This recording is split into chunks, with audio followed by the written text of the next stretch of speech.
दोस्तों, दिल्ली की Lutyens zone की आबो हवा में इस वक्त एक ऐसी भयंकर सियासी बयार बह रही है जिसने भारतीय जनता पार्टी के शीर्ष रणनीतिकारों के माथे पर पसीना ला दिया। क्या गृह मंत्री अमित शाह की वो अपराजय छवि, जिसे सालों से चाणक्य कहा जाता रहा, अब अपने सबसे बड़े संकट से गुजर रही है? और सबसे बड़ा सवाल, क्या दिल्ली की गद्दी पर बैठा बीजेपी का केंद्रीय नेतृत्व असल में बिहार के नीतीश कुमार और आंध्र प्रदेश के चंद्रबाबू नायडू की सियासी बैसाखियों के रहमो करम पर टिका हुआ है? दोस्तों, सोशल मीडिया से लेकर चाय की चौपालों तक एक ही तीखा सवाल कौन रहा है। अगर नीतीश कुमार और चंद्रबाबू नायडू ने अपनी अपनी शर्तों पर जरा भी तल्खी दिखाई तो क्या दिल्ली का यह मजबूत किला ताश के पत्तों की तरह ढह सकता है? चलिए आज बिना किसी लाग लपेट की जमीनी हकीकत और उससे कड़वे गणित को डिडोक करते हैं, और जो बीजेपी के लिए सबसे बड़ी सिरदर्दी बना हुआ है। दोस्तों, राजनीति का पहला और सबसे निर्दयी नियम, जब आपके पास अपने दम पर 272 का पूर्ण बहुमत नहीं होता तो हुक्म नहीं चलाया जाता, बल्कि सहयोगियों के सामने हाथ जोड़कर समझौते किए जाते हैं। और इसी 32 की खाई को पाटने के लिए खड़े हैं टीडीपी के 16 और जेडीयू के 12 सांसद। दोस्तों, पहले बात करते हैं आंध्र प्रदेश के सूबेदार चंद्रबाबू नायडू की। नायडू कोई बीजेपी के कैडर नेता नहीं है, वो अमरावती के डेवलपमेंट है। राज्य के लिए विशेष पैकेज और भारी भरकम केंद्रीय फंड की चाबी हाथ में लेकर बैठे हैं। नायडू अच्छी तरह जानते हैं कि आज दिल्ली की हुकूमत का रिमोट कंट्रोल उनके हाथों में है। जी हाँ, अगर अमित शाह या बीजेपी का कोई केंद्रीय रणनीतिकार उन पर दबाव बनाने की कोशिश करता है तो नायडू एक सेकंड में दिल्ली में सन्नाटा पसारने की ताकत रखते हैं भाई। जी हाँ, और अब आइए उस चेहरे पर जिससे खुद बीजेपी का थिंक टैंक अंदर की अंदर सतर्क रहता है, बिहार के पूर्व मुख्यमंत्री नीतीश कुमार जी। जी हाँ, भारतीय राजनीति के वो सबसे माहिर उस्ताद जो हवा का रुख देखकर पाला बदलने का रिकॉर्ड रखते हैं।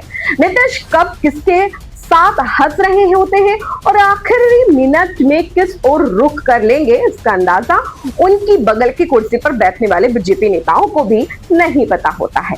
दोस्तों, अगर पटना से जरा भी इससे भी चिंगारी उठी तो उसकी आग सीधे अमित शाह के दफ्तर तक पहुंचेगी। लेकिन दोस्तों, कहानी सिर्फ नीतीश और नायडू तक सीमित नहीं है। असली चक्रव्यूह तो पर्दे के पीछे से रचा जा रहा है। राहुल गांधी और विपक्षी इंडिया गठबंधन ने इस पूरे गठबंधन की सबसे कमजोर नस को पहचान लिया है।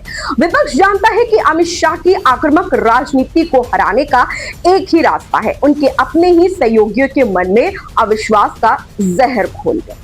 राहुल गांधी का मकसद अब बीजेपी की उस अजय छवि को ध्वस्त करना है जिसे मीडिया और मंचों से 56 इंच का सीना कहा जाता था।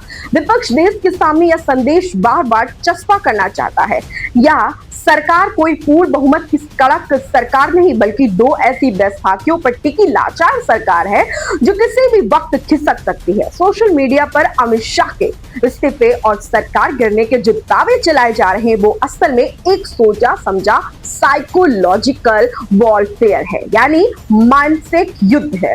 इसका सीधा मकसद है बीजेपी के जमीनी कैडर में घबराहट पैदा करना और नीतीश नायडू को यह एहसास दिलाते रहना कि तुम चाहो तो आज दिल्ली का तख्ता पलट कर सकते हो।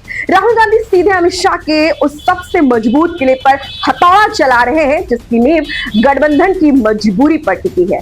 लेकिन जरा रुकिए, क्या अमित शाह इतनी आसानी से घुटने टेकने वाले नेता है? क्या सोशल मीडिया के ट्रेंड से राहुल गांधी के बयानों से डरकर शाह अपनी रणनीति बदल देंगे? बिल्कुल नहीं भैया। अमित शाह को राजनीति का वो खिलाड़ी माना जाता है जो बैकफुट पर जाकर भी फ्रंटफुट का छक्का मारना जानते हैं। अमित शाह के इस्तीफे की बातें जब तक सोशल मीडिया और अफवाहों के बाजार तक सीमित है, तब तक शाह का सिंहासन पूरी तरह सुरक्षित है। जब तक नीतीश कुमार या चंद्रबाबू नायडू खुद राष्ट्रपति भवन जाकर लिखित में समर्थन वापसी का पत्र नहीं सौंपते, तब तक ये तमाम दावे महज एक सियासी गुब्बारा है।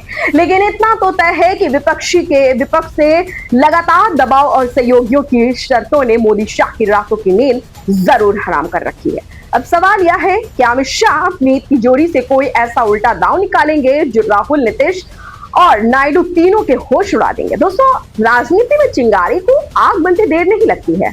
अगर आने वाले दिनों में नीतीश या नायडू से किसी एक ने भी जरा सा भी तेवर बदला तो भैया आज का यह सोशल मीडिया का दावा कल का सबसे बड़ा राजनीतिक भूचाल बन सकता है।